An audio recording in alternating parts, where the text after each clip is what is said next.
Bienvenido a un nuevo contenido de Uninorte Co. No olvides suscribirte a nuestro canal.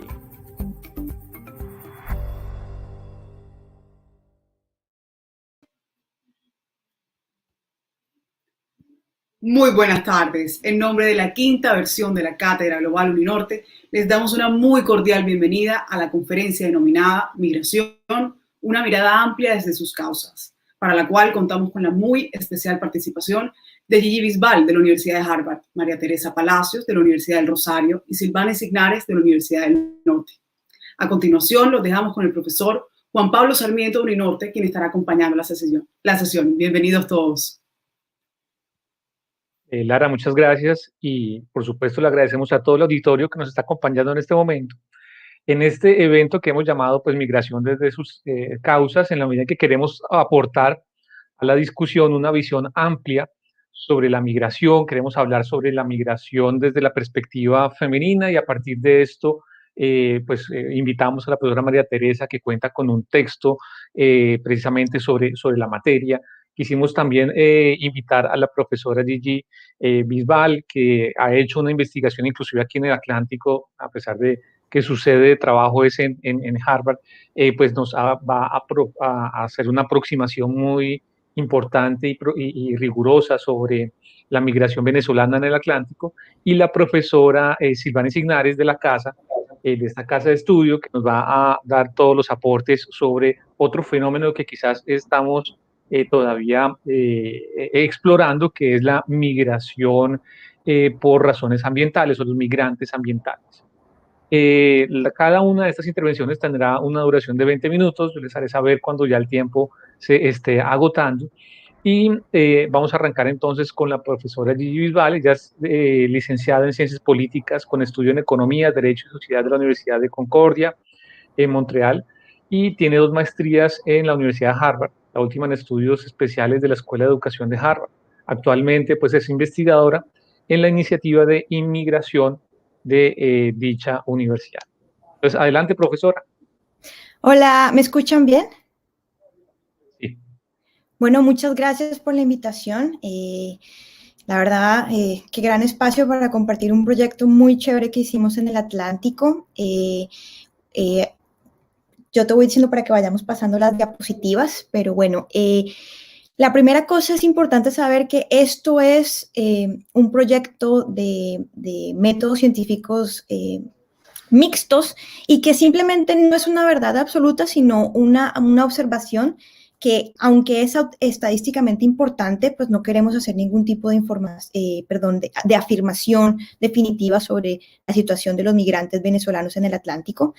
Esto es un proyecto que se hizo con apoyo de la Gobernación del Atlántico, la gobernación anterior, y mi coautora es la exsecretaria de Planeación, Cecilia Arango, que la verdad es que sin el apoyo de ella no lo hubiéramos podido sacar adelante. Y yo les quiero contar, esta presentación yo ya la he hecho en 3 escenarios internacionales, ya hay un artículo publicado, y es sobre los mecanismos de inserción laboral de los migrantes en el Atlántico, entonces en Barranquilla, los pueblos y el área metropolitana. Puedes cambiar la diapositiva, Juan Pablo. Ok, como ustedes la ven, es la presentación estándar. No me voy a quedar mucho tiempo hablando del contexto venezolano porque estoy segura que muchos de ustedes ya lo conocen y lo conocen mejor que yo. Solamente les quiero hablar de la información que nosotros recogimos. Entonces, la puedes cambiar nuevamente. Exacto. Bueno, entonces, hablando en un contexto internacional, siempre hay que hablar mucho sobre lo que fue Venezuela, para tratar de entender el tipo de migración que tenemos.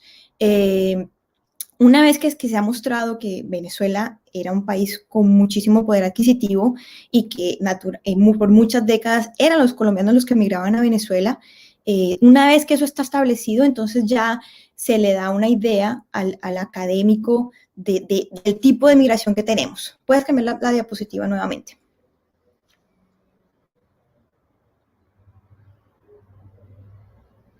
Ok. Estos números son antes del COVID-19. Solamente son un indicador, más o menos 4.5 millones de migrantes por fuera de Venezuela, Colombia el principal país que los está recibiendo. Ahora, Una observación y algo que se está viendo es que aunque muchos se regresaron a Venezuela por la situación del COVID, esto es pendular, muchos van a volver. Entonces, estos son indicadores que más o menos nos muestran que vamos a seguir teniendo este contexto. Puedes cambiar la diapositiva, Juan Pablo. Aquí solamente hablamos digamos que de las condiciones del Atlántico y lo que encontramos en nuestra investigación, y es que en el público existía hasta hace año y medio una tensión entre una compensación histórica, es decir, la solidaridad con la gente de origen venezolano, teniendo en cuenta que durante décadas la migración fue lo contrario, y una demanda en la prestación de servicios. Una cosa muy interesante que en la última conferencia le llamó mucho la atención a las personas es que Colombia, la ley colombiana da servicios de salud, los niños los pueden matricular en el colegio y pues los permisos de trabajo con ciertas restricciones. Esto es sin precedente alguno. En la mayoría de países del mundo, la constante es que los migrantes no tienen ningún tipo de derechos. Y esto no solamente es en países ricos, en países con contextos similares es así. Puedes cambiar la diapositiva.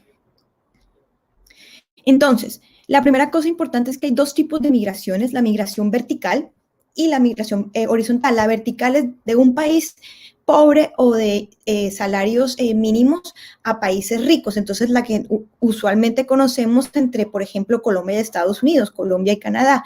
Y la horizontal son países que tienen, que son similares, que pueden ser de un país de ingresos bajos a otro país de ingresos bajos. Nosotros tenemos una migración de tipo horizontal con Venezuela y eso hace que las personas que migran entienden a dónde están migrando, es decir, sus expectativas con respecto a lo que el gobierno puede hacer por ellos es baja. Simplemente la penalidad de quedarse es mayor que el hecho de aventurarse a conseguir algo mejor en otro país. Puedes cambiar la diapositiva, Juan Pablo, por favor. Y yo quiero compartir con ustedes una gran frase de uno de mis directores, George Borges, que es una persona muy importante en este campo de estudios migratorios, y él habla de que los migrantes se autoseleccionan. Por ende, el migrante normalmente está dispuesto a trabajar más, ganando menos, y eso lo hace intrínsecamente con una inclinación hacia la innovación y a la recursividad. Entonces, no todo el mundo migra. Nosotros siempre pensamos que migrar es alguna cosa muy... es para todo el mundo, y en realidad no. Los migrantes se autoseleccionan a sí mismos. Y no todo el mundo que tenga la oportunidad de migrar, migra. Por ejemplo, en la academia se mira el caso de Puerto Rico. Los puertorriqueños pueden, una vez que pisan la parte continental de Estados Unidos, pueden trabajar y ganan mucho mejor. Y sin embargo, muchos no se mudan. Es más, Puerto Rico no está vacío. Puerto Rico tiene una población significativa. Lo mismo pasó durante la caída del muro de Berlín, que había un miedo de que la Alemania del Este se iba a ir a la Alemania industrializada, y en realidad no pasó.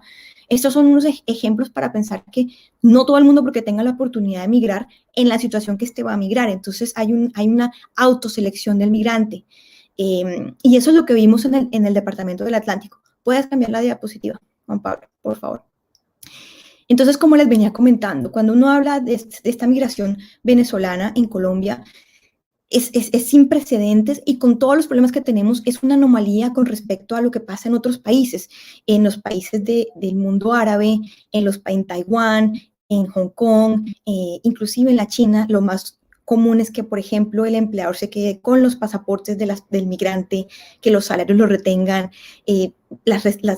digamos que las condiciones de vida son similares a la esclavitud, deportaciones, niveles altísimos de marginalidad, y aunque fuera migración con niveles de educación más altos, existen las cortes que protegen las profesiones. Entonces, no porque tú tal vez seas ingeniero en tu país, quiere decir que puedes ser ingeniero en otro país. En realidad es muy difícil que eso ocurra, porque las cortes protegen a sus propias profesiones y a los locales.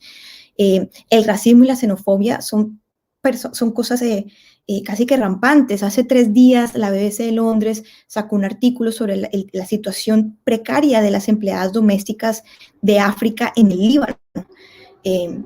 Entonces, esto es más común que hablar de un país que le ofrece a los nacionales y los no nacionales servicios de salud, o sea, es sin precedente. ¿Puedes cambiar la diapositiva, Juan Pablo, por favor?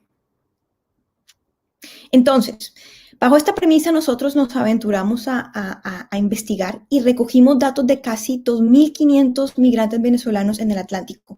Nosotros revisamos 3 aspectos de esta población y fue las personas activas en el sector de belleza, las personas activas como vendedores ambulantes y la prostitución.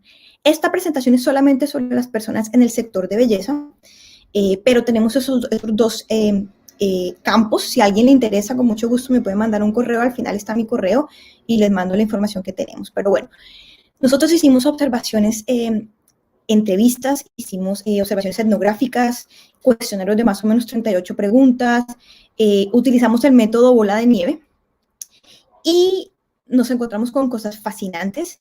Lo más importante es que Colombia es un país que en su mayoría las transacciones económicas se cotizan en la informalidad. Entonces, no es raro darse cuenta que para estas personas también, ellos también trabajan en la informalidad. Puedes cambiar la diapositiva, Juan Pablo. Gracias. Bueno, entonces, ¿por qué la industria de la belleza? Esto empieza como una observación de algo que parece trivial, pero cuando lo empiezas a mirar resulta que hay aspectos fascinantes. Resulta que llegan estas personas a trabajar en salones de belleza y de repente traen nuevas técnicas, lo hacen más rápido, lo hacen más eficiente y de repente se cambia todo el panorama de un área y eso es lo que empezamos a ver en los salones de belleza. Una de las observaciones que encontramos con nuestros entrevistados es que la mayoría sienten que ellos en su formación en Venezuela aprenden cosas de belleza de niños, practicando con la vecina, con la tía, con la mamá, y entonces cuando a la hora de emigrar, lo que les pareció más coherente era buscar como trabajadores de la belleza. ¿Puedes cambiar la diapositiva, por favor? Gracias. Entonces yo les voy a mencionar una de las observaciones más importantes que encontramos. En realidad tenemos muchísimo material, pero una cosa interesante son los retornados. El 12% de nuestros entrevistados son personas que tenían un vínculo con Colombia y regresaron. Son personas que en las últimas décadas habían ido a Venezuela a buscar un mejor nivel de vida y debido a la situación se regresaron. Otra cosa muy interesante es que la mayoría de personas llegaron hace más de un año. Cuando hicimos este trabajo fue hace año y medio. Entonces no eran recién llegados. Otra cosa interesante es la edad. Las últimas cifras del DANE muestran que Colombia es un país que está envejeciendo. Estamos empezando a envejecer. Entonces, tener esta mano de obra joven en realidad es muy buena para nosotros. ¿Puedes cambiar la diapositiva, Juan Pablo, por favor? Ok. Otra cosa interesantísima es que siguen las mismas trayectorias que nuestra población nacional y es que, por ejemplo, la mayoría no tienen ningún tipo de, no están casados ni divorciados, sino que si tienen pareja son uniones libres. Otra cosa interesante es que cuando empezamos a hacer el trabajo, nos dijo mucha gente, así en conversaciones muy informales, no, esa gente está llena de hijos. Entonces nosotros nos preguntamos, ¿sí será que en realidad están llenos de hijos? Y cuando aterrizamos la cosa, resulta que no tanto. En realidad no es que salieron como familias de 4, 5, 6 hijos. Ahí pueden ver los números y en realidad sigue las mismas trayectorias de Colombia.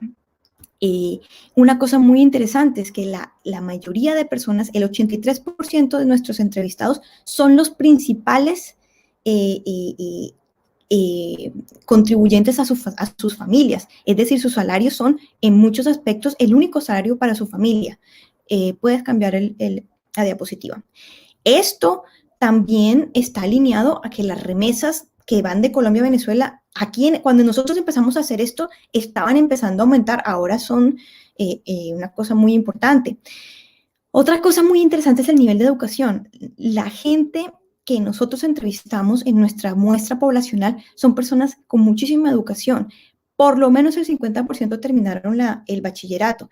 Pero lo más interesante para nosotros es que nosotros encontramos a 24% de personas con títulos universitarios, encontramos muchas personas con doctorados, encontramos muchas personas con ingenierías de petróleos que estaban trabajando y trabajan actualmente en barberías, pero en general el nivel de educación es muy alto. Esto quiere decir que, digamos que a nivel Colombia, esto en nuestro estudio son inclusive índices de educación más altos que las personas colombianas en las mismas profesiones. Otra cosa interesante es que la mayoría, el 80%, nos contaron que ellos sienten que tienen experiencia en el sector de belleza. Entonces, cuando ellos se insertan al mercado laboral, se sienten muy cómodos. ¿Puedes cambiar la diapositiva? Gracias. Bueno, ahora, ustedes me dirán, bueno, pero igual esto no es que estén trabajando en las mejores condiciones, y tienen toda la razón. Una de las cosas principales es que las jornadas laborales en Colombia son mucho más largas que las jornadas laborales en Venezuela. Entonces, un común denominador de nuestro estudio de campo es que la mayoría de personas nos dijeron, yo estoy muerta, ya tengo que trabajar todo el día, yo no descanso. Y en realidad sí, la mayoría de las personas están trabajando 6 días a la semana, 7 días a la semana. Las jornadas laborales son mucho más de 10, 12, 14 horas. Digamos que el descanso no es una opción. Y la mayoría de lo que trabajan es para mandarle a las familias con respecto a las condiciones de vida, pues muchas personas en un solo cuarto, no tienen, digamos que la prioridad es su familia en Venezuela. Muchos de ellos no migraron con los hijos, que es contrario a lo que nos decía la gente cuando empezamos, que no se vino la familia entera. No, muchos dejaron a su familia en Venezuela. ¿Puedes cambiar la diapositiva, por favor? Y todo esto nos lleva a algo muy interesante. Cuando nosotros hicimos esto, nos dimos cuenta que más o menos el 98% de las personas que trabajan 7 días a la semana mínimo doblan el salario mínimo colombiano, o sea, más de 900.000 pesos. Entonces, en realidad, es súper lucrativo. Ahí pueden ver los números, no sé si se alcanzan a ver bien, pero nosotros encontramos personas haciéndose 4, 5 y 6 millones de pesos mensuales.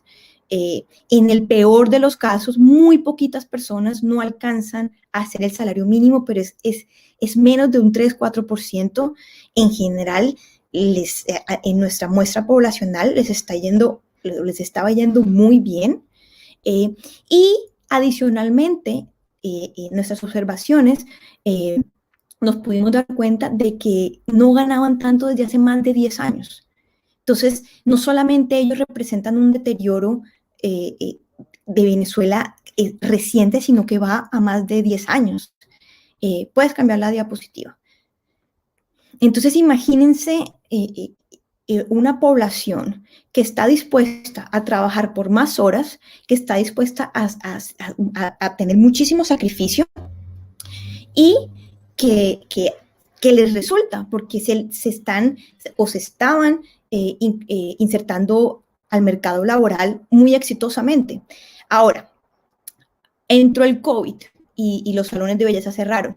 Resulta que en Barranquilla muchos ya abrieron nuevamente con todas las precauciones y tal vez por nuestra cultura los clientes volvieron nuevamente. Yo estaba en contacto con algunas de las personas que participaron en mi estudio y efectivamente nuevamente ellos siguen trabajando estas jornadas larguísimas y siguen devengando estos salarios y mandándole el salario a su familia.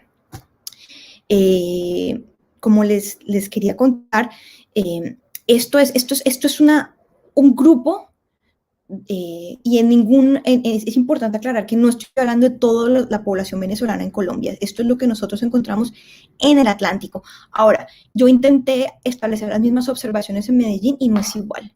No es igual. Y tengo entendido que en Bogotá las manifestaciones son completamente distintas, pero con respecto a la población venezolana insertada en el sector de belleza en Barranquilla, con respecto a los números que nosotros encontramos, en realidad son ejemplos positivos de migración.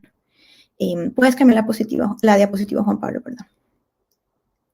Entonces, las conclusiones de este pequeño capítulo es que es una fuerza laboral muy recursiva, dispuesta a reducir su incertidumbre, trabajando más horas y con un desgaste físico mayor. es una fuerza laboral que definitivamente ha transformado el sector de la belleza en el Atlántico y que implica un desplazamiento de la mano de obra local. Es importante tener en cuenta de que efectivamente este desplazamiento va a seguir.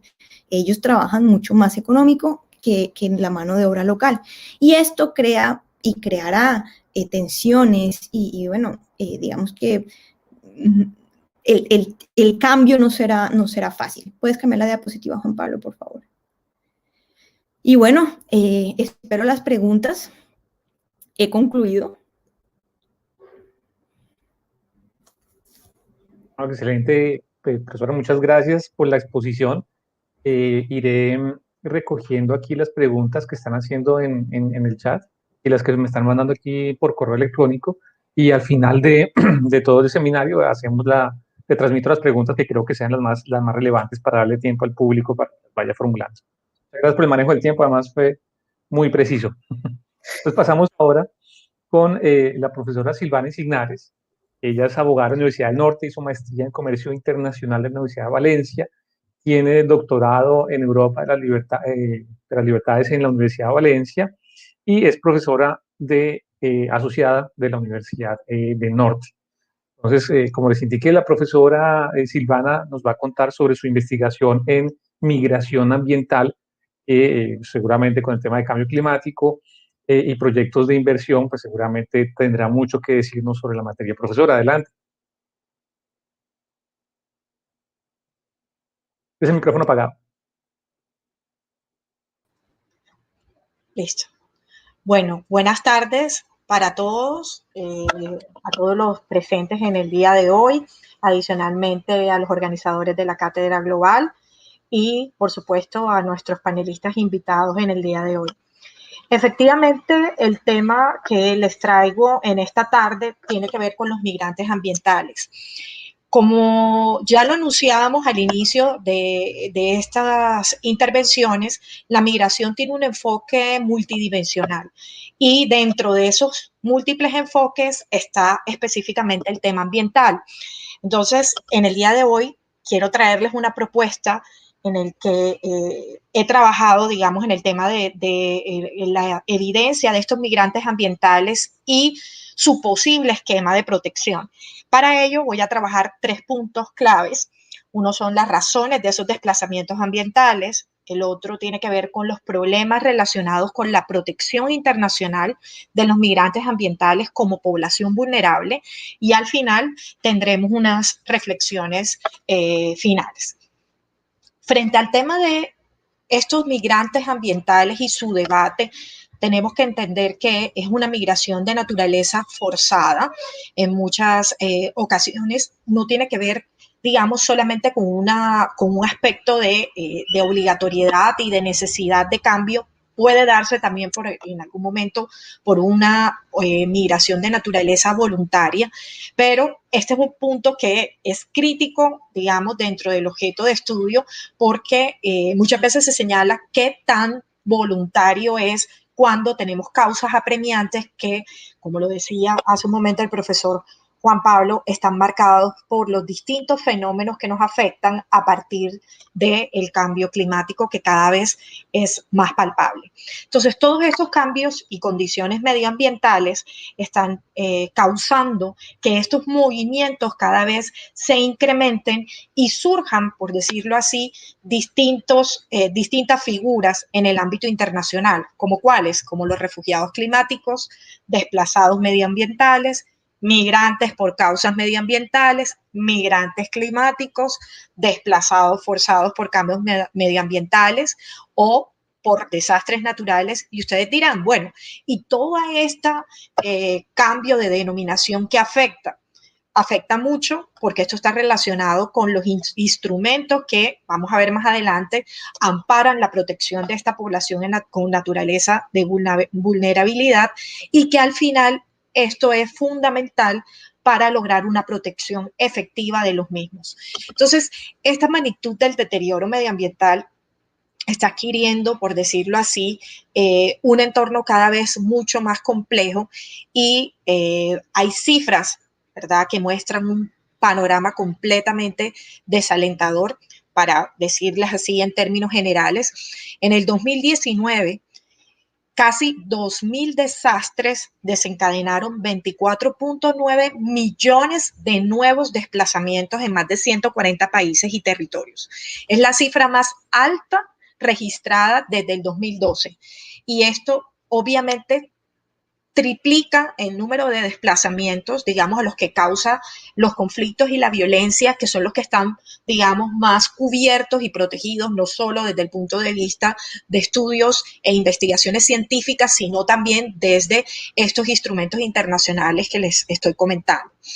Al final, esto arrojó 18.8 millones de personas desplazadas y la mayoría de estos desplazamientos obviamente fueron causados por distintos factores como tormentas tropicales, lluvias incesantes, y hay 4 países, digamos, que llevan la bandera dentro de estos desplazamientos. No solamente tenemos que tener en cuenta que esta migración por temas ambientales no solamente se da en el ámbito de migrantes por fuera de sus zonas de frontera, sino también obviamente al interior de los mismos estados. Entonces, por ejemplo, tenemos la India con 5 millones, Filipinas con 4.1 millones de desplazados, China con más de 4 millones de desplazados por estas razones.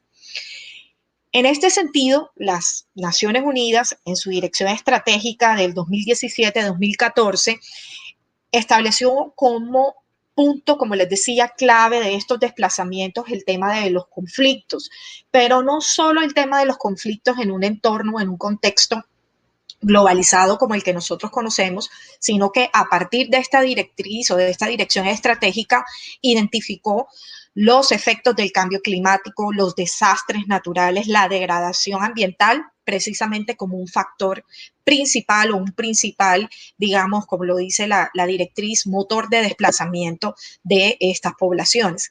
Y acá este fenómeno va aparejado de otro elemento fundamental y es precisamente los impactos en la seguridad alimentaria, que ya ustedes saben que a partir de la escasez de recursos, a través de todos estos fenómenos, pues por supuesto que el tema de la escasez de especies vegetales y animales va a empeorar de manera directa la seguridad alimentaria, el ingreso de los recursos y obviamente el acceso a este tipo de recursos fundamentales para la dignidad humana y para la vida en sí misma.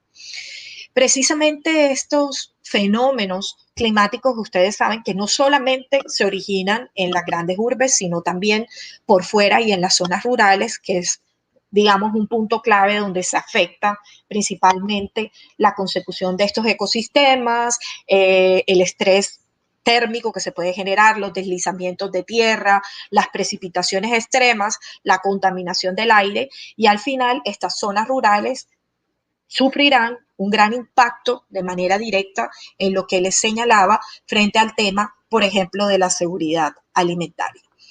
Existen, como les decía, proyecciones también para mirar un poquito el tema de estos indicadores que nos establecen que en el 2050 vamos a tener más de 250 millones de desplazados precisamente por estas causas de naturaleza ambiental.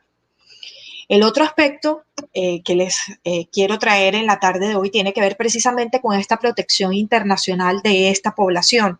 Como les decía al inicio de mi presentación, uno de los elementos claves del debate y su relevancia cada vez es mayor debido a esas lagunas y a esas posibles vulneraciones que se están generando por no tener claridad al momento de establecer los parámetros correctos ni las instancias internacionales adecuadas para poder efectivamente lograr una protección efectiva de estos migrantes por daños ambientales. Así las cosas, a manera de dato histórico, encontramos que el Comité de Derecho Internacional de las Naciones Unidas en el 2007 encargó a solicitud de la Asamblea General realizar un estudio sobre la protección de las personas en casos de desastres naturales. Mire que es un fenómeno que, como les digo, ya tiene décadas de estar revisándose, pero no se logra efectivamente resultados concretos y un deber real de asistencia y solidaridad por parte de cada uno de los estados. ¿Por qué? Porque este es un fenómeno que, como ustedes saben, los temas ambientales ya no solamente se traducen a una necesidad de resolverlo al interior del respectivo estado, del respectivo territorio, sino que se requiere la cooperación y la solidaridad entre los distintos estados para poder sacar adelante o establecer medidas reales de mitigación y frenar, por ejemplo, impactos como el cambio climático y el incremento del daño por causa medioambiental. En primer lugar, entonces, tenemos que decir que existe en muchas de estas ocasiones una dificultad en identificar cuál es el factor medioambiental determinante para que se den estos movimientos de la población.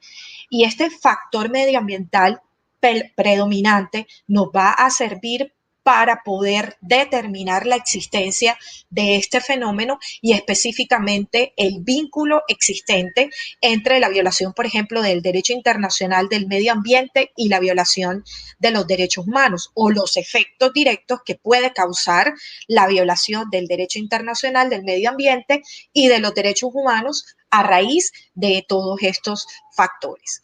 Entonces, esto como primera medida. Como segunda medida, el reconocimiento de un estatus jurídico particular para este tipo de poblaciones nos permitiría efectivamente otorgar derechos ya concretos, específicos en el orden internacional. Y a partir de este reconocimiento nos podemos ir también a otra vía y es lograr determinar una responsabilidad internacional de los estados. Por el momento que encontramos que nuestras instancias internacionales como la Corte Internacional de Justicia, la Corte Interamericana de Derechos Humanos, han hecho estudios, avances, digamos, a través de sus distintos fallos y pronunciamientos. ¿Para qué? Para lograr determinar la responsabilidad internacional de los estados frente al daño ambiental.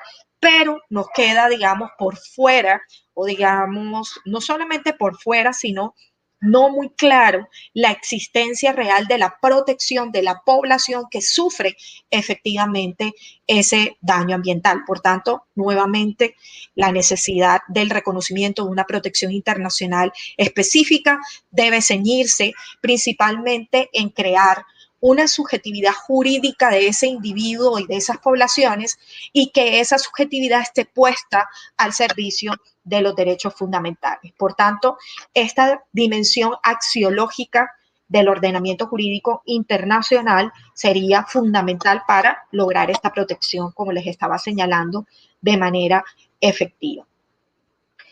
Bien, teniendo en cuenta todo lo anterior, digamos que podríamos identificar unos elementos claves para definir ese desplazado forzado a nivel internacional por razones ambientales.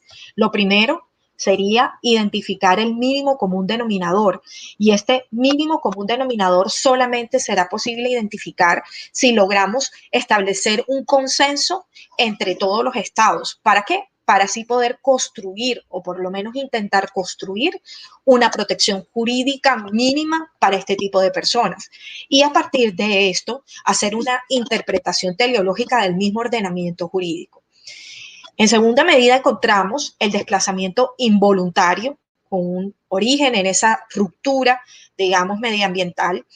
Y aquí encontramos cómo en 1985 la doctrina científica define por primera vez a las personas que han sido forzadas a abandonar su hábitat tradicional de forma temporal o permanente debido a una grave ruptura medioambiental. Entonces, esta es como la primera vez que logramos una definición un poco controvertida porque lo que nosotros buscaríamos sería incluir bajo el paraguas de la Convención de Ginebra sobre el Estatuto de los Refugiados de 1951 a este tipo de personas y a este tipo de motivos, como son los medioambientales, en el movimiento general de estas personas.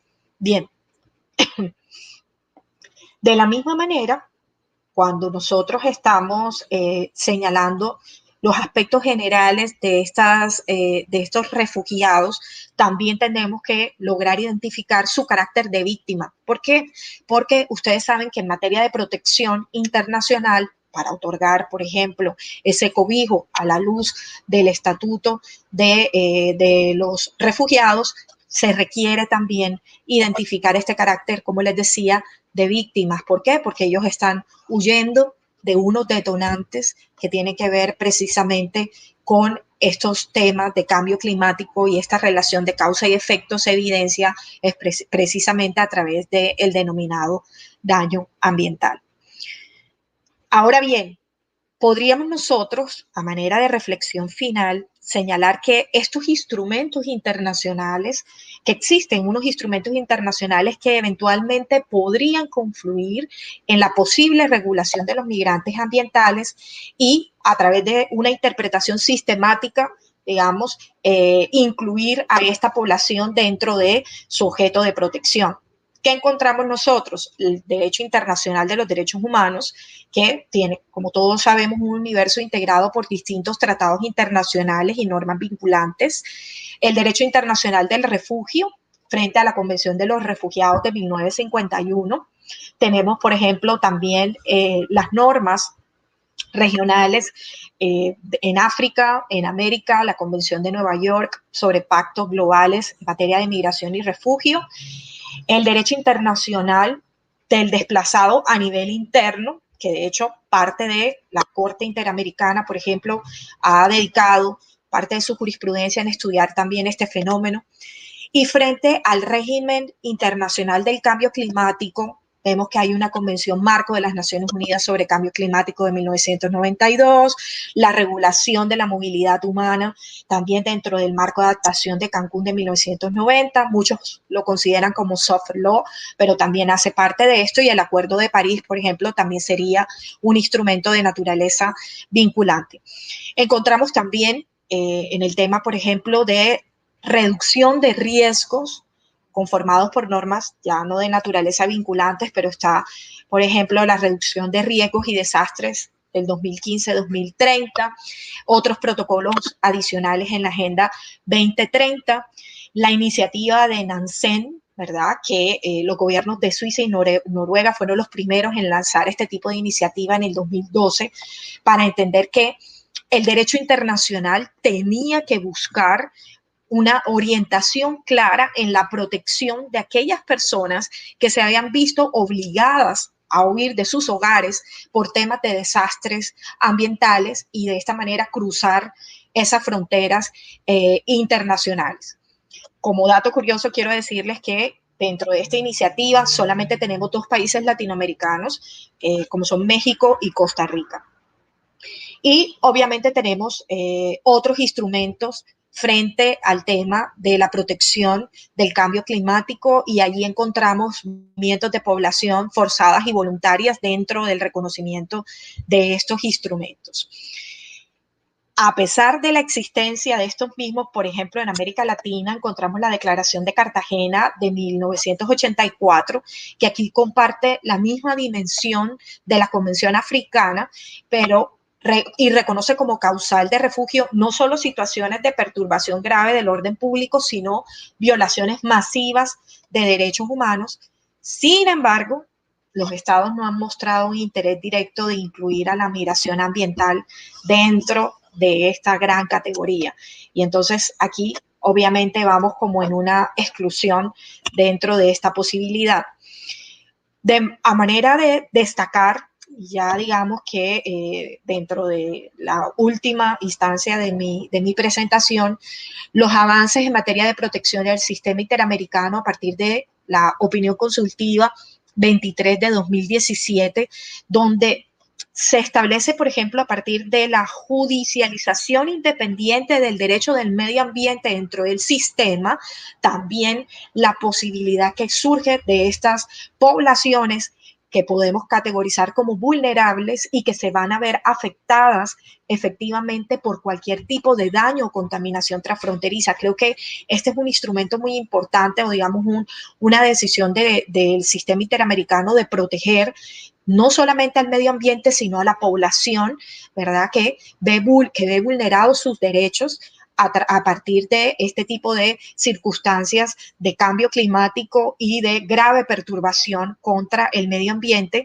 o daño ambiental causado por uno de los territorios miembros de la Organización de los Estados Americanos. Para terminar, creo que podemos destacar dentro de estos puntos importantes en materia de migrantes ambientales, la necesidad de la protección del derecho de igualdad y la no discriminación de estas personas cuya movilidad ha sido y está siendo afectada dentro del contexto de desastres y cambios climáticos, un especial trato efectivamente a garantizar los derechos de los colectivos y de esta población en colectiva y particularmente de esta población frágil que hace parte de esta colectividad, como serían los niños, los adultos mayores y las mujeres. Y como punto central, la garantía del principio de no devolución por parte del Estado, frente al cual esta persona acude, traspasa la frontera y solicita una protección de naturaleza internacional. Bueno, quedo abierta aquí a sus preguntas. Muchas gracias por toda la atención prestada. Profesora, muchísimas gracias por la exposición, muy interesante. Y bueno, este es el derecho del futuro, el que viene a continuación, sobre todo, pues, no solamente por el Acuerdo de París, sino por los demás desafíos ambientales que seguramente vamos a enfrentar. Ya hemos recibido un par de preguntas para los dos panelistas que acaban de concluir, pero démosle la palabra a la profesora María Teresa Palacios, que es abogada de la Universidad de Rosario, especialista en derechos humanos. También es máster oficial en Derecho Constitucional de la Universidad de Sevilla, hizo el doctorado en Derecho en esa misma universidad y actualmente es directora del Grupo de Investigación de Derechos Humanos de la Facultad de Jurisprudencia de la Universidad de Rosario y profesora asociada de dicha universidad. Profesora María Teresa, muchas gracias por acompañarnos en esta agenda que siempre es difícil. Ya voy a compartir la pantalla con su presentación y adelante, el micrófono es suyo. Muchas gracias. Muy buenas tardes a todos, muchísimas gracias por la invitación, muchísimas gracias profesor Juan Pablo, pues por pensar en que seguramente los aportes de la investigación que estamos desarrollando en temas migratorios podía ser de utilidad y de aporte para la jornada de hoy. Saludar pues naturalmente de manera muy especial a las dos profesoras panelistas, muy honrada me encuentro de poder compartir con ellas este espacio. Bueno, básicamente quiero compartirles unas reflexiones y unos resultados de investigación que si bien no están plasmados de manera muy estricta en términos del desarrollo del proyecto, porque quise encajarlo un poco con el tema del conversatorio de hoy día. En ese sentido, quise titular mi presentación La voz de las mujeres en los procesos de movilidad humana, una mirada a las causas de la migración. Básicamente, pues de pronto para encontrarle a esos resultados de investigación un poco de anclaje con el tema que teníamos previsto para la jornada de hoy. Antes de eso, sin embargo, quisiera contarles que en la Universidad del Rosario, en los últimos años, a partir del año 2018, nos sentimos motivados por hacer un poco de investigación relacionada con la migración en el caso colombo-venezolano. En ese sentido, desarrollamos un proyecto que fue como el origen de todo esto, que se titula Diagnóstico de la Migración en Colombia con enfoque en derechos humanos en un periodo de observación 2014-2018, teniendo como fecha de corte el 2014, dado que se presenta un incremento, digamos, superior del flujo de entrada de migrantes venezolanos hacia el territorio colombiano con ocasión a las medidas restrictivas del gobierno de este país, pero sobre todo también por las expulsiones que, como lo acababa de decir la profesora Silvana hace un momento, violando todo tipo de normas internacionales como principio de no devolución, se ejecutan incluso en contra de colombianos que eran pues personas que podríamos considerar en este momento como retornados en el territorio nacional. Este proyecto lo realizamos en 6 regiones del país con el apoyo de 21 universidades a nivel de Colombia a través de una red de la cual hacemos parte, que es la red de grupos y centros de investigación jurídica y sociojurídica nacional y con la participación de 46 investigadores. De ese proyecto, del cual no me voy a referir de manera particular, nos surgió unos resultados de investigación muy interesantes con relación al rol de la mujer en esos procesos de movilidad humana transfronteriza y cómo era precisamente, cómo se configuraba tanto el acceso a los derechos de la mujer que ingresa al territorio colombiano, no solamente la inmigrante en estricto sentido desde el punto de vista jurídico, sino también aquellas colombianas que habían sido emigrantes hacia los años 60, 70 con ocasión del auge del petróleo en Venezuela y que ahora estaban siendo personas retornadas. Y queríamos de pronto validar un poco algunos de los resultados de investigación que tuvimos en el primero de los proyectos con relación a si efectivamente digamos, esa percepción que existe sobre las múltiples vulnerabilidades y casi que estamos frente a unas condiciones de interseccionalidad en términos de cumplimiento de derechos, se observaban o no en el caso de 4 ciudades que decidimos analizar para el caso colombiano, que fue Cúcuta, Pereira, Bogotá y Santa Marta. Si bien no voy a presentar como los hallazgos particulares de la migración, quiero sí concentrarme en esas causas. Entonces ahí voy a pedir el favor que pasemos a la siguiente diapositiva, habiendo dado este contexto. Básicamente, el rol de la mujer en los procesos migratorios, con relación a lo que es como ese eje que nos convoca el día de hoy, frente a las causas, creo que hay unas causas comunes o transversales a la movilidad humana, pero también hay unas causas particulares que se pueden aplicar a esos procesos de migración que se emprenden por parte de las mujeres. Siguiente, por favor. Con relación a la primera, sobre las causas comunes, pues básicamente tendremos que referirnos a causas comunes que se motivan por diferentes razones. Y que creo que aquí el discurso tendría algunos puntos de coincidencia muy estrechos con la profesora Silvana, toda vez que podemos encontrar no solamente la migración, ¿sí? De manera voluntaria, sino también la involuntaria. Y para esto, pues quiero referirme a las personas que son solicitantes de refugio o solicitantes de asilo, no solamente para el caso colombiano, porque creo que esas causas de la migración son unas causas comunes que no solamente se presentan para el caso de Colombia, sino que las podemos encontrar configuradas también en otros movimientos migratorios a nivel global, como lo que sucede en el caso de los sirios, ¿sí? Hacia Turquía y hacia otros países europeos, e incluso la migración que se presenta en el Triángulo Norte de Centroamérica hacia Guatemala, México, Estados Unidos y Canadá. En ese sentido, tenemos una primera gran causa que pueden ser esas causas que se forzan, que se motivan por la persecución política, por la persecución étnica y todo aquello que se encuentra reconocido en la Convención sobre el Estatuto de los Refugiados de 1951 y su protocolo adicional del 67. Sin olvidar que, como precisamente lo señalaba la profesora Silvana, marcos jurídicos regionales como el interamericano y el africano reconocen otro tipo de causas que son forzadas e impulsan el potencial o la potencial protección derivada del Estatuto de los Refugiados, como la Declaración de Cartagena en el marco de las violaciones sistemáticas a derechos humanos o aquellas condiciones estructurales.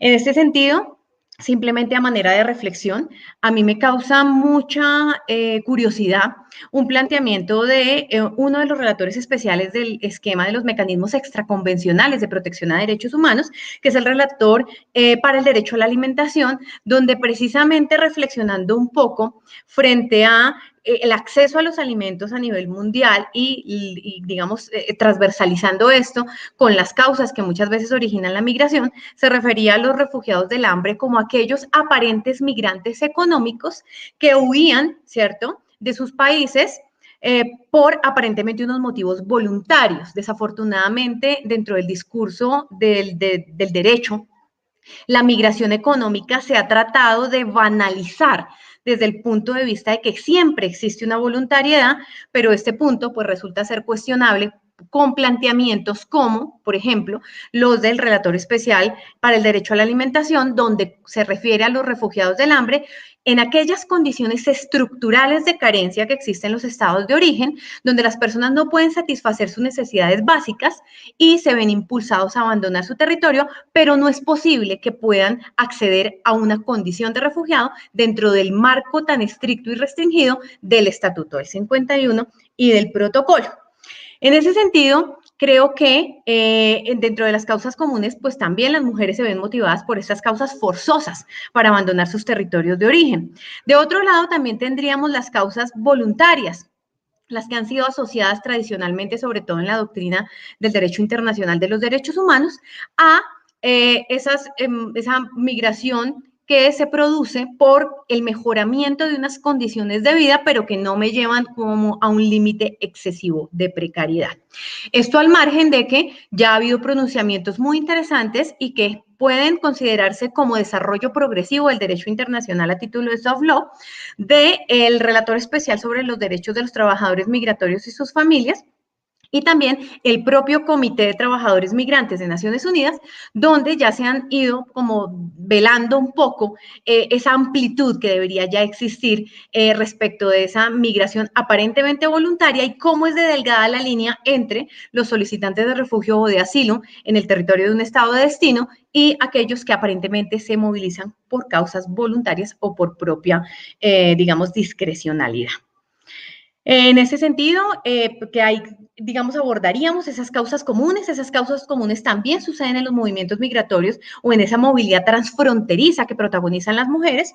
Y quisiera pasar a la siguiente, por favor. También hay unas causas particulares derivadas del rol de la mujer en los procesos migratorios.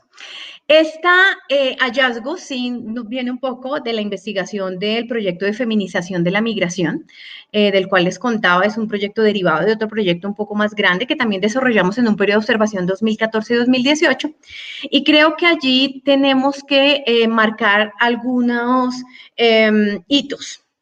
De un lado, quizá en la mayor parte de la doctrina que ha estudiado, la mujer como protagonista o más bien como actora dentro de los procesos migratorios, hacia los años 80 y 90 se construyó una teoría más bien sólida, enfocada hacia que la mujer era simplemente una acompañante de los procesos migratorios emprendidos por los hombres, ¿sí? Por los varones.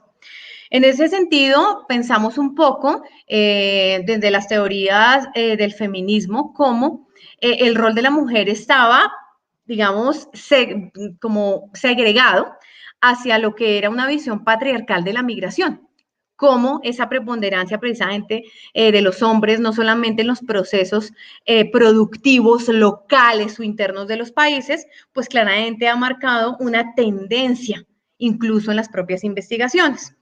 Y básicamente lo que uno encuentra en la literatura y en el estado del arte de este tipo de investigaciones era que la mujer sí era una actora dentro de la migración, pero no era una protagonista.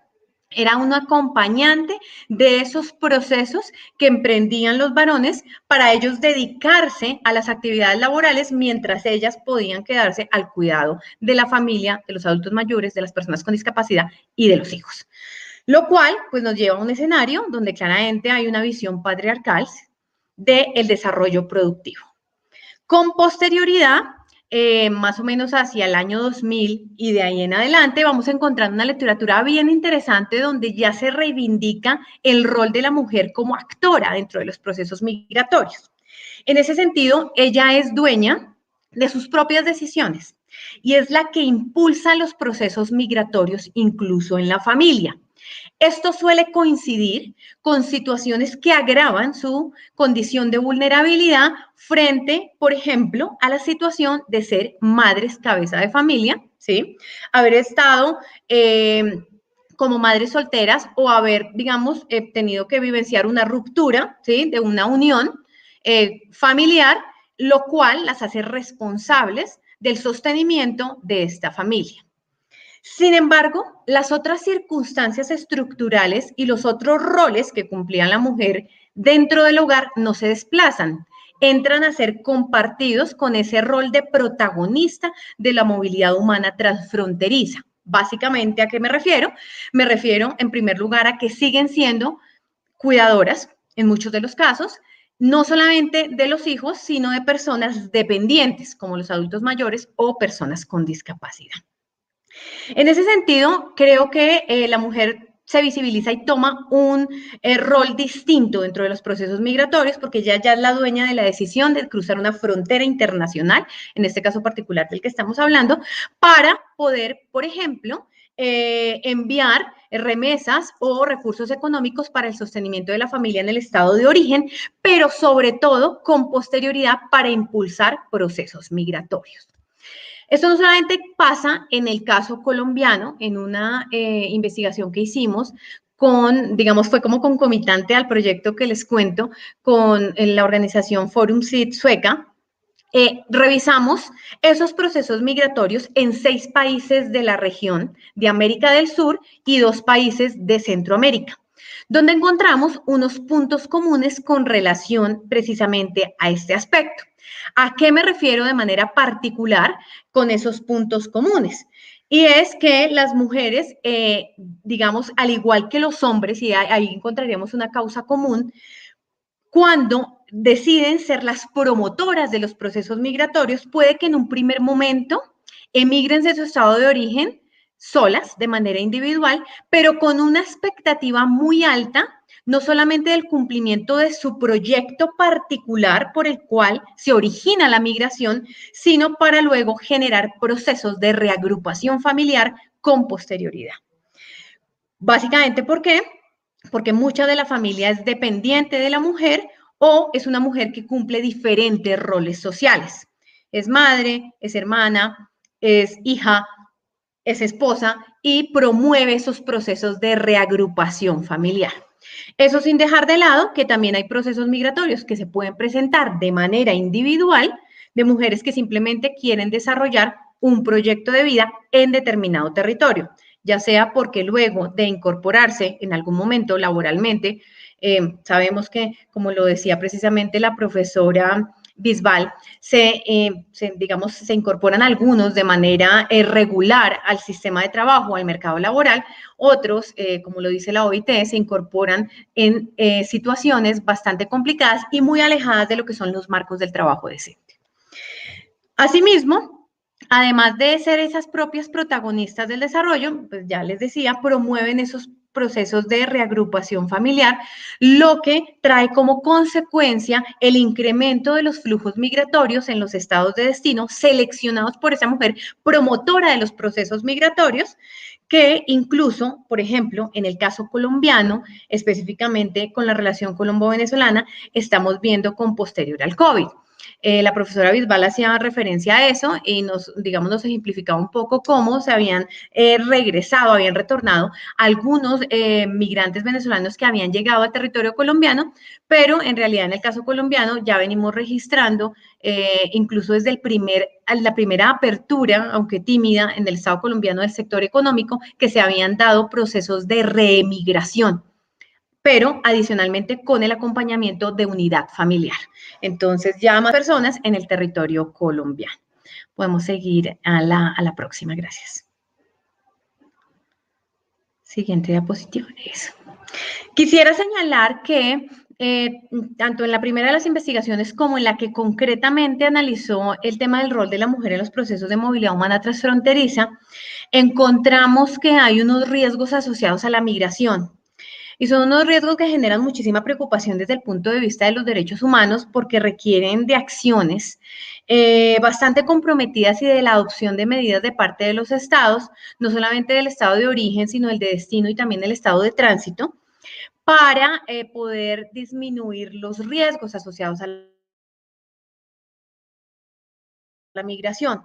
Y me quiero referir de manera muy particular a que la mujer claramente de una discriminación, digamos, agudizada, no solamente por el hecho de ser migrante, sino por el hecho de ser mujer, y allí podrían confluir una serie de causas adicionales, sino porque las redes de tratantes de personas y de traficantes de migrantes sí se encuentran bastante atraídas por interceptar a las mujeres dentro de todo su proceso migratorio, desde el momento de la salida, en el momento en el que se encuentra en el tránsito y en la llegada al territorio de destino. Esta es una situación que no solamente se observa en el caso colombiano, sino que también se observa en muchos de los otros países de los cuales ya se ha podido hablar de algunos ejemplos tangenciales, que reciben flujos migratorios significativos. Las mujeres adicionalmente, además de ser, digamos, mayormente o porcentualmente más víctimas de estas redes de tratantes y de traficantes, pues las buscan de manera muy preferente para, por ejemplo, el desarrollo de conductas como el trabajo sexual, la explotación laboral, el matrimonio servil y todas aquellas conductas que precisamente circundan lo que se entiende por trata de personas.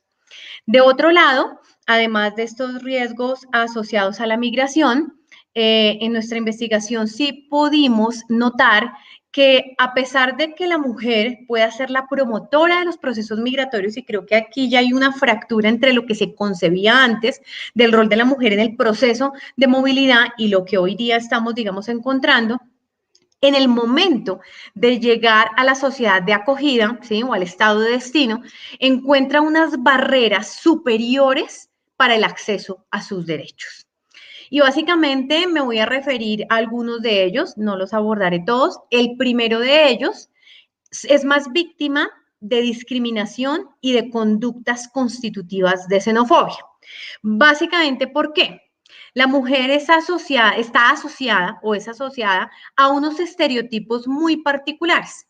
En el caso, por ejemplo, de las venezolanas, no solamente en Colombia, sino en otros países de la región, como les contaba, tuvimos la posibilidad de analizar 6 países, resulta que las mujeres son frecuentemente sexualizadas.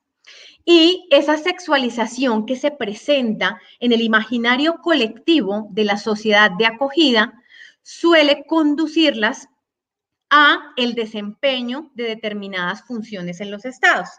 El trabajo, por ejemplo, sexual, no solamente verse abocadas a este tipo de trabajo sexual, sino también a la explotación sexual dentro de los estados de destino. De otra parte, esos estereotipos, desafortunadamente, también las asocian al desarrollo de actividades de cuidado y de trabajo doméstico, lo que muchas veces le genera una barrera para el acceso, por ejemplo, del derecho al trabajo bajo otras dimensiones o bajo otras concepciones. De otro lado, frente a esos estereotipos, también se ha encontrado que la mujer es, precisamente por esa causa de la sexualización, en el caso de la mujer venezolana, en los países que principalmente han recibido migración con esta oleada, que es Colombia, Perú, Ecuador, Chile y Brasil en su orden, y algunos, digamos, de esas pesquisas que realizamos para el reporte que les señalo, básicamente lo que arroja como resultado es que en el imaginario colectivo de la sociedad de acogida se asocia también a la mujer venezolana que ha cruzado frontera internacional como una potencia o como un potencial riesgo para la destrucción de la unidad familiar de las familias en el estado de acogida. Básicamente, ¿a qué me refiero?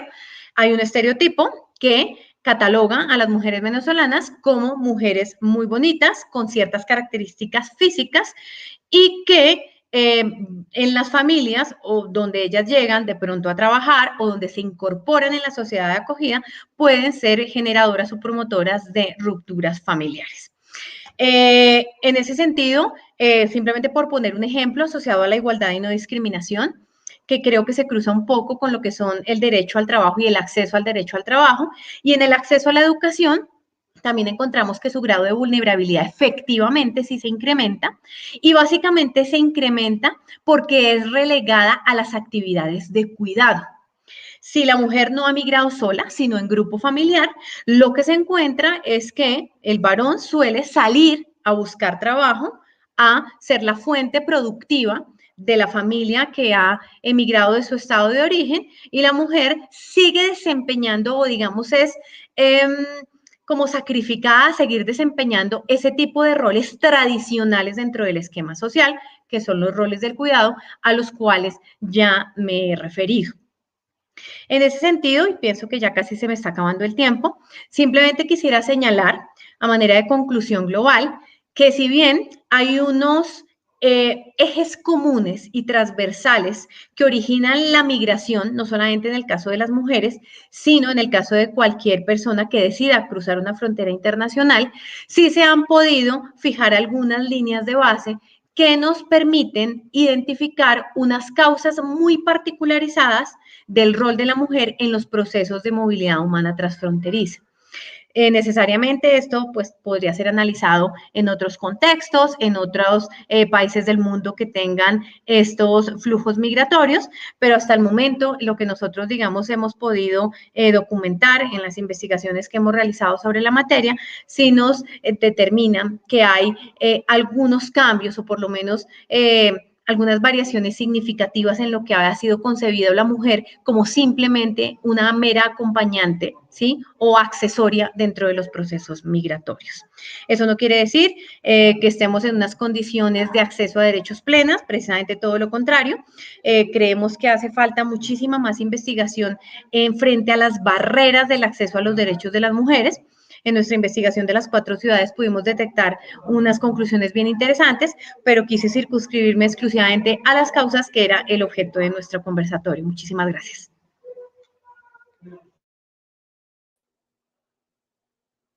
Profesora María Teresa, muchísimas gracias por su investigación muy completa y muy interesante, sobre todo pues explorar este tema de la vulnerabilidad, como usted lo señaló, la situación agudizada de la mujer migrante en esta situación pues de migración económica, migración forzosa, en fin. Voy a recoger entonces y voy a plantear las preguntas en el orden también en el que se hicieron las exposiciones. Entonces, ya que la profesora Bisbal nos planteó su proyecto de investigación sobre la migración venezolana en el departamento del Atlántico, quisiera recoger esta pregunta. William, no sé si me ayudas a insertar eso. Estas dos preguntas que planteó el público para esta investigación es, en primer lugar, ¿por qué se escogieron estos sectores de belleza, vendedores ambulantes y prostitución? Parecería, digamos, ser como marcadamente o tener el signo pues marcado de informalidad, ¿verdad?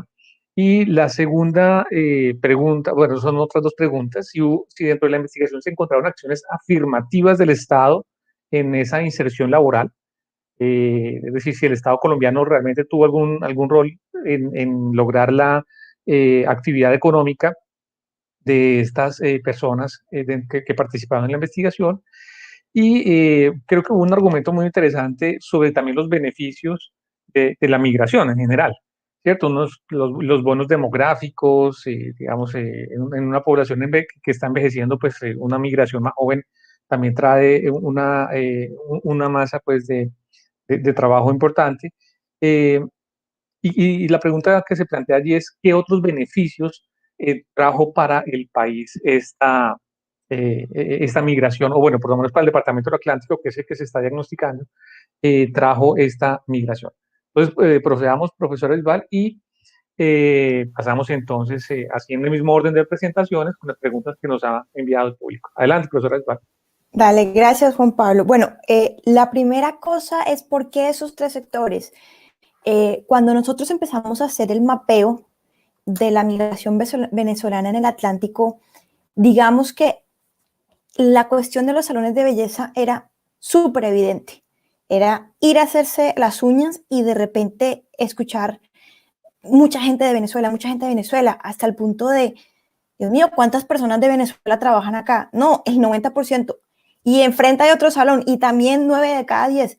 Ay, hijo de madre, o sea, la mayoría de personas son de Venezuela. Entonces empezó como una observación, como empieza, digamos, que muchos estudios cualitativos y vamos en buen camino. El segundo fue cuando empezamos con la bola de nieve, encontramos una relación interesantísima con los vendedores ambulantes. Y digamos que no hablé mucho de los vendedores ambulantes, pero en nuestros números encontramos personas con doctorado como vendedores ambulantes. Y prostitución, digamos que con mucha cautela, pero muy ligado a lo que presentaba María Teresa, concepciones sobre el estatus de la mujer venezolana. Entonces, digamos que empezamos con preguntas indagando y notamos que efectivamente habían unos números y dijimos, bueno, vamos a ver en realidad qué está pasando. Eso con respecto a la primera cosa. Entonces, a partir de observaciones, los beneficios de la migración es impresionante. La migración es muy importante para el desarrollo de los países. La mayoría de los países industrializados, si no son todos, se han nutrido de grupos migratorios. La migración contribuye a la especialización de las profesiones y la especialización de la mano de obra local.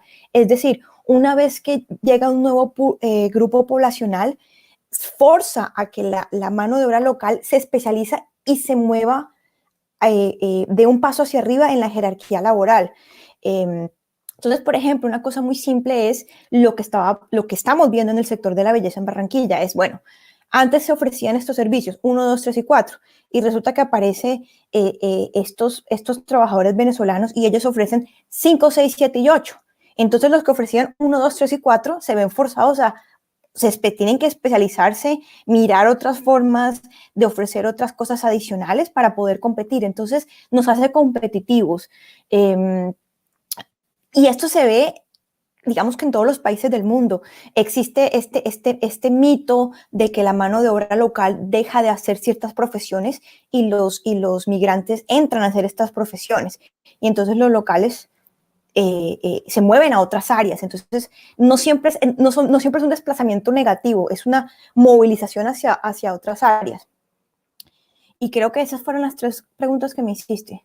Hay una que está en el chat, si te parece bien la puedo responder, que es sobre los beneficios de que Colombia, el hecho de que Colombia sea uno de los únicos países que cuenta con beneficios para los migrantes, pues es buenísimo porque en realidad es un problema tener a personas indocumentadas. Es muy difícil saber qué pasa a nivel Estado cuando tienes un montón de personas que se manejan en la ilegalidad. Entonces, ahora, todo depende cómo lo mires, hay muchos argumentos a favor y en contra, pero yo personalmente me sigo a la corriente de que es mejor tener a las personas que las puedas ver. Listo. Muy bien, gracias, profesora.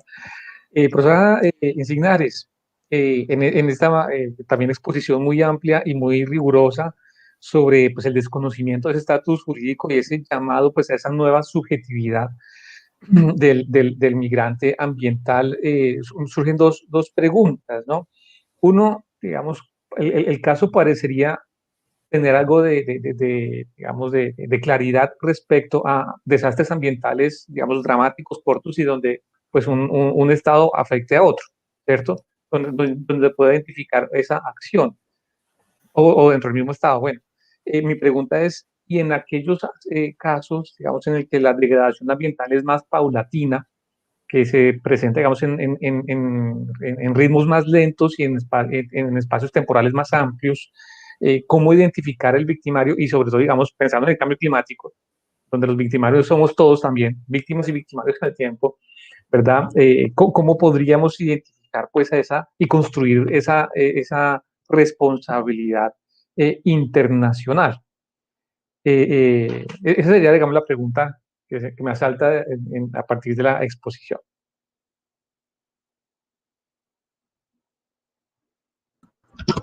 Bueno, ¿cómo construir el tema de esa posible identificación de las víctimas? Yo creo que uno de los objetivos se ha logrado fortalecer a través, por ejemplo, de los avances que se han hecho por parte de algunos países, como en el caso colombiano, de la protección de nuevos sujetos como posibles también víctimas de ese medio ambiente y de esos daños medioambientales como son, por ejemplo, los ríos, que nosotros tenemos una amplia jurisprudencia a nivel de Colombia en el tema de la protección de este tipo de sujetos. Y yo creo que estamos haciendo la protección desde lo macro hasta lo micro, y ese micro se termina siendo efectivamente las poblaciones. Y mire que incluso en el ámbito del derecho internacional ambiental hablamos de las generaciones futuras y del principio de protección de las generaciones futuras. Entonces yo creo que en materia de instrumentos internacionales e incluso del mismo ordenamiento jurídico, nosotros sí tendríamos herramientas, así sea a modo de interpretación, para poder aplicarlas a esta población. el tema estaría dado más bien en la disposición no solamente de los estados, sino también de estas instancias internacionales, de realmente, digamos, meter el hombro de una manera coloquial, meter el hombro de manera concreta en la protección efectiva, porque es que creo que ese es el punto clave. Realmente buscar la protección efectiva, porque creo que tenemos unas instancias y unos mecanismos.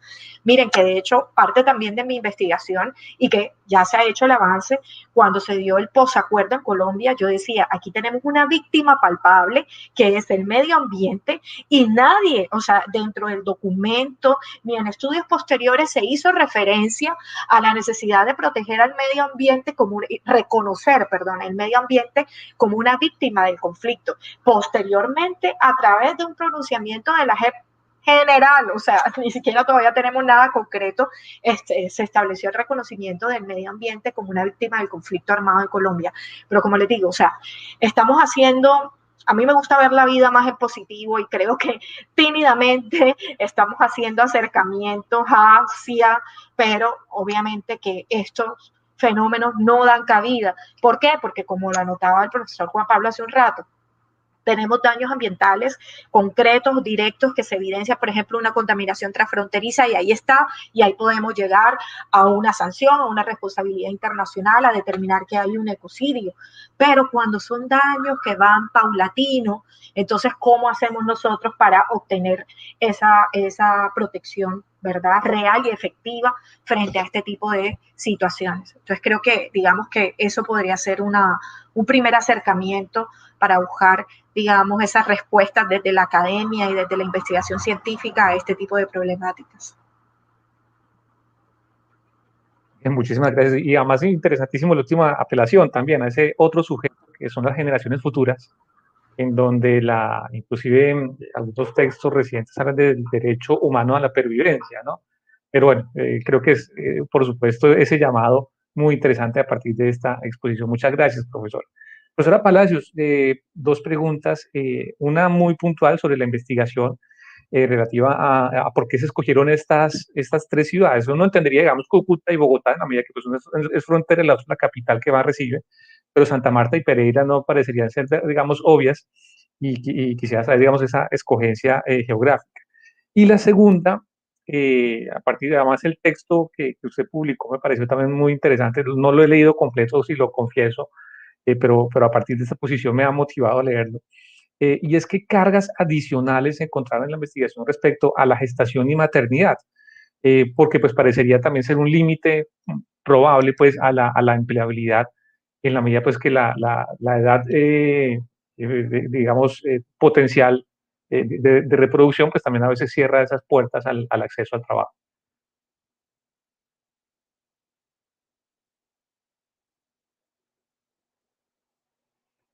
Ya, se me ha perdido el cursor del mouse. Bueno, sobre la primera, bueno, Bogotá, pues por ser, digamos, la principal ciudad de destino de la población venezolana y por ser la capital.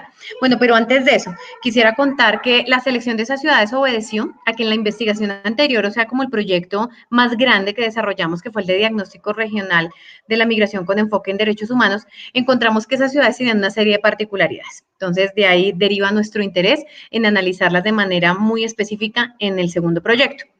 La primera, en el caso de Bogotá, pues como ya lo señalé, la principal ciudad, digamos, de recepción o de destino de la población venezolana o proveniente de Venezuela, más bien porque estaban también las mujeres colombianas retornadas. Esa es la razón de Bogotá. En el caso de Cúcuta, por ser la ciudad fronteriza también de mayor afluencia, pues por el lado de Santander, donde adicionalmente había un intercambio cultural de años atrás.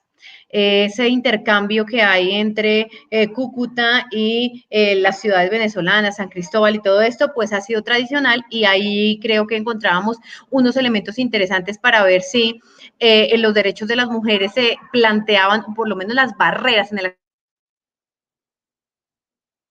acceso a los derechos. En el caso de Pereira, por ser una ciudad tradicionalmente de mujeres emigrantes. En Pereira o sea, encontramos en la primera de las investigaciones que Pereira se caracterizó antes de toda esta oleada migratoria proveniente de Venezuela por ser una ciudad expulsora, una ciudad de origen de mujeres emigrantes hacia otros países, no solamente Venezuela, sino muchos otros países en busca de oportunidades, y digamos ahí competió un poco también con Armenia. Y en el caso de Santa Marta, porque en la primera investigación notamos el desarrollo de medidas de acción positivas bien interesantes, como lo que sucede en el caso de Barranquilla. Y también, pues, una ciudad que recibe personas también provenientes de la parte norte de Venezuela. En ese sentido, esa fue la razón, digamos, como metodológica por la cual escogimos las 4 ciudades. Y la segunda pregunta sobre las cargas adicionales de la gestación y de la maternidad frente a la empleabilidad, pues creo que allí hay claramente una agudización de la situación de vulnerabilidad de la mujer migrante venezolana, en contraste con que las únicas políticas diferenciadas que hay en la precaria política migratoria colombiana, porque realmente nosotros tenemos son acciones de coyuntura desconectadas y sin contexto, ¿cierto? Lo que se puede observar allí es que hay unas medidas de acción positiva bien interesantes relacionadas con la atención a la mujer migrante y a la mujer que es madre de menores de edad de 2 años. Porque cuando le hicimos como un análisis hacia había medidas de acción positiva en favor de la mujer por ser mujer, no, realmente no es por ser mujer, es por estar gestando una nueva vida, entonces por ser mujeres gestantes y por ser madres de niños menores de 2 años. Entonces ahí acceden a los planes de vacunación, ahí acceden a una atención prioritaria, que es, digamos, un estándar un poquito superior al de un, digamos, inmigrante que llegue al territorio, pero que no configure estas causas. Entonces, en realidad, por ejemplo, el desarrollo de esas medidas de acción positiva nos llamaron mucho la atención porque, o sea, obviamente la destinataria era la mujer, ¿cierto?